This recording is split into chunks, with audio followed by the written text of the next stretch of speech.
আজ একটা চচ্চড়ি রান্না করব। এগুলো চেনো? এগুলো হচ্ছে পুঁই মিটুলি।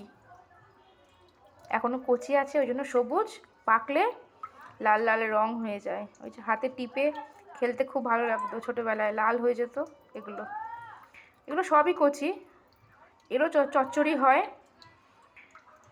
এটার জন্য কেটে নিয়েছি বেগুন, শিম, আলু আর মূলো।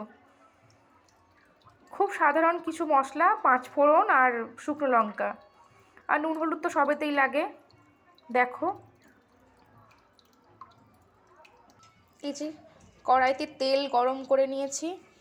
চাইলে এর মধ্যে আপনারা বড়িও দিতে পারেন, কিন্তু বড়িটা বিশেষ ও ভালোবাসে না বলে আমি দিলাম না। শুকনো লঙ্কা দিয়ে দিলাম আর দিয়ে দিলাম 5 ফোড়ন। ফোড়নটা হয়ে গেলে ওর মধ্যে আমি সবজিগুলো দিয়ে দিলাম।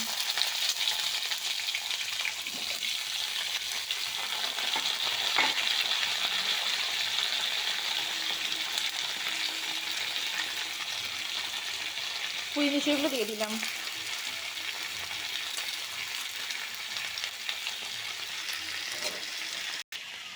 দিয়ে দেব নুন আন্দাজ মতো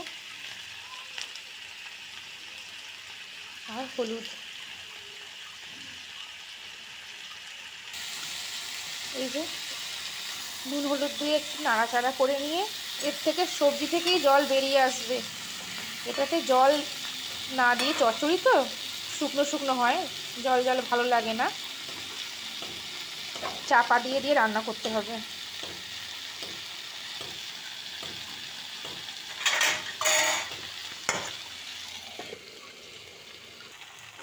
এর মধ্যে দেব পরিমাণ মতো চিনি, একটু মিষ্টি মিষ্টি হবে। যদি মিষ্টি খেতে কেউ পছন্দ না করেন তাটা দেবেন না। চচ্চড়ি একটু মিষ্টি মিষ্টি ভালো লাগে। এটা মশলা দিয়েও করা যায়, সর্ষে বাটা দিয়ে, কিন্তু হালকাভাবে করলে কি হজমের সুবিধে হয়।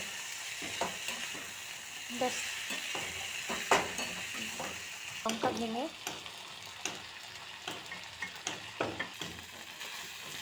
এইরকম শুকনো শুকনো একটু লাল লাল হয়ে গেলে নাড়াচাড়া করে ব্যাস হয়ে গেছে।